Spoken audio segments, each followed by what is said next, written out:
The Berenstain Bears and Too Much Vacation. Written by Stan and Jan Berenstain. Can a bear's vacation with more rain than sun end up being the one that's most fun? Well, that's everything, said Mama Bear as she and Sister and Brother Bear held the car trunk lid so that Papa Bear could tie it down. Not quite, said Papa, running back into the treehouse. We almost forgot the camera, he said when he reappeared. What good is a wonderful vacation without photographs to remember it by? Good thinking, Papa, said Brother. May I take some pictures when you get there? And how about me? Sister wanted to know. Of course you may, said Papa, as they bundled into the car. We're all going to take pictures on the most wonderful vacation the Bear family has ever had. All right now, everybody buckle up and we'll be on our way. 4 safety belts clicked into place and they left their safe, comfortable treehouse and headed for excitement and adventure of a vacation high up in the wilds of the Great Grizzly Mountains. It had been Papa's idea to take their vacation in the Great Grizzlies. It'll be a real wilderness experience. We'll live off the land. We're getting too soft here in the valley with all our supermarkets and other conveniences. When he saw the ad in the newspaper, there was no holding him. It said, "Try a wilderness vacation, a lovely mountain cabin complete with a rowboat by beautiful Crystal Lake." Ah, said Papa, painting beautiful word pictures. To wake with the rising sun and catch our breakfast from a clear mountain lake. To bathe in its sparkling water, to snack on the delicious wild berries as we tramp the mountain trails. To gaze at the beauty of a mountain sunset, then to sleep through the peace and quiet of a mountain night, far from the noise of traffic and neighbors' barking dogs. It all sounded great to the cubs. What kind of fish will we catch, Papa? Asked Brother. Trout, no doubt, he answered with supreme confidence, but Mama wasn't so sure he would catch anything. So when she packed, she took along some canned goods in case the trout weren't biting, and some books and games in case of a rainy day. I can almost taste that fresh-caught trout, said Brother, as the road led ever higher into the mountain forest. And I could almost taste those yummy wild berries, said Sister. And don't forget my terrific wilderness stew, said Papa as he turned onto an even steeper road. But we didn't bring things for stew, objected Mama. All we brought are some canned goods. Of course we didn't, laughed Papa. I'm talking about my special live-off-the-land survival stew. It's my secret recipe. I make it from bark, leaves, and roots that I find in the woods. When will we get there? Asked the cubs. Very soon. I can tell by the smell of that mountain air, said Papa, taking a deep breath.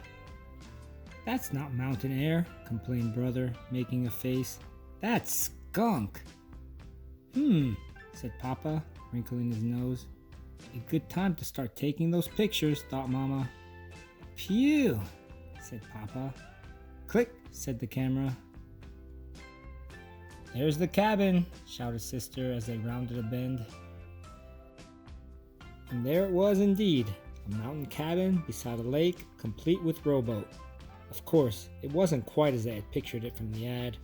Crystal Lake looked more like mud soup. The lovely mountain cabin looked more like a tumbled-down shack. There was a rowboat all right, but it was half sunk in the lake.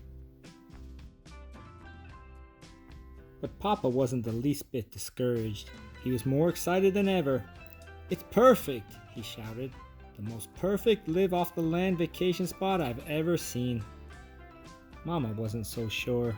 She noticed that there were no wires leading into the cabin, which meant there was no electricity. That's the last thing we need, scoffed Papa.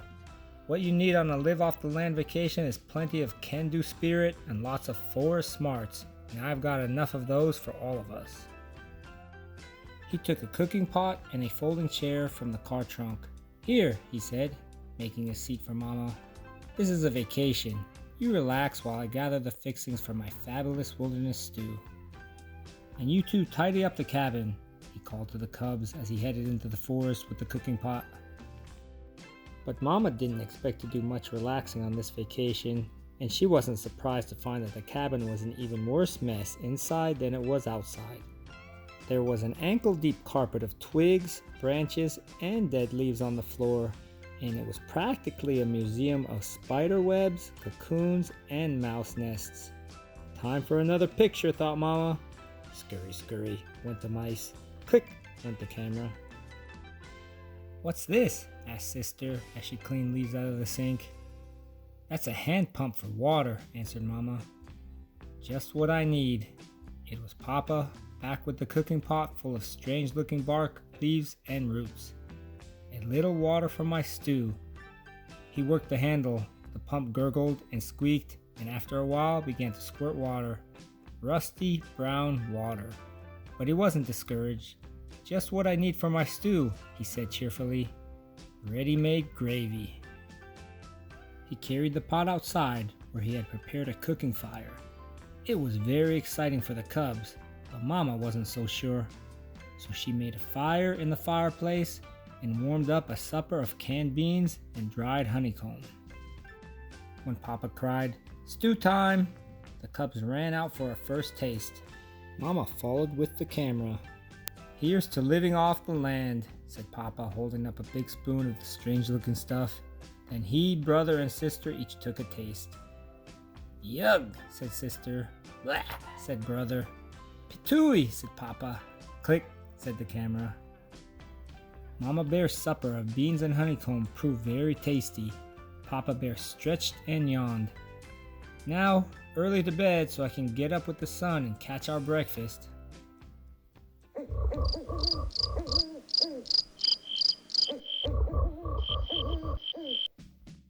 The sun did rise, and it was very beautiful, but Papa snored right through it.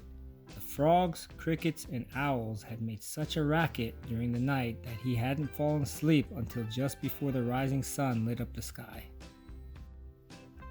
Papa began to get a little discouraged when he went out to catch breakfast. The boat sank as soon as he stepped into it, and all he caught was a gloppy mudsucker that made snuffling noises and stared.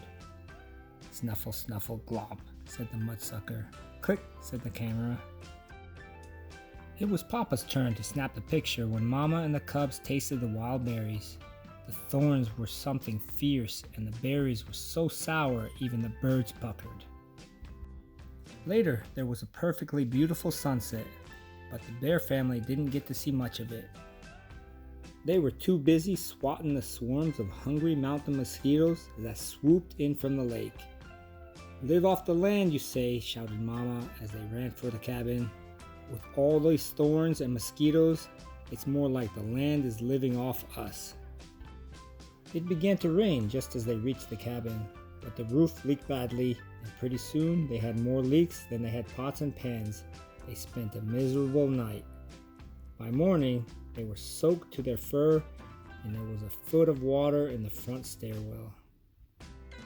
"Don't worry," said Papa, "the rain can't last forever, and just as soon as I sweep off this water," but instead of Papa sweeping the water swept Papa out the door, down the muddy slope, and into the muddy, mucky lake. When Mama and the cubs reached him, he looked more like a mud ball than Papa Bear. "Say," he said, looking up at them, "I have a terrific idea. Let's go home." So the bear family loaded the trunk, put the car top up, bundled into the car, and bumped and splashed down the mountain in the driving rain. The rain had stopped, and the sun had come out by the time they reached the valley, and their treehouse had never looked so good to them as it did that day. The next day, Mama took the film to the camera store to be developed. When the pictures came back a few days later, the bear family wrote titles on them. They began to chuckle as they passed the pictures around. The chuckles grew to roaring laughter, and soon they were laughing so hard they cried. Papa smells the mountain air. We are greeted upon our arrival. We taste Papa's wilderness stew. Papa catches our breakfast. Our first taste of wild mountain berries. Papa decides it's time to go home. And every so often through the years, they take out those pictures and have an absolutely wonderful time enjoying the worst vacation the Bear family ever had.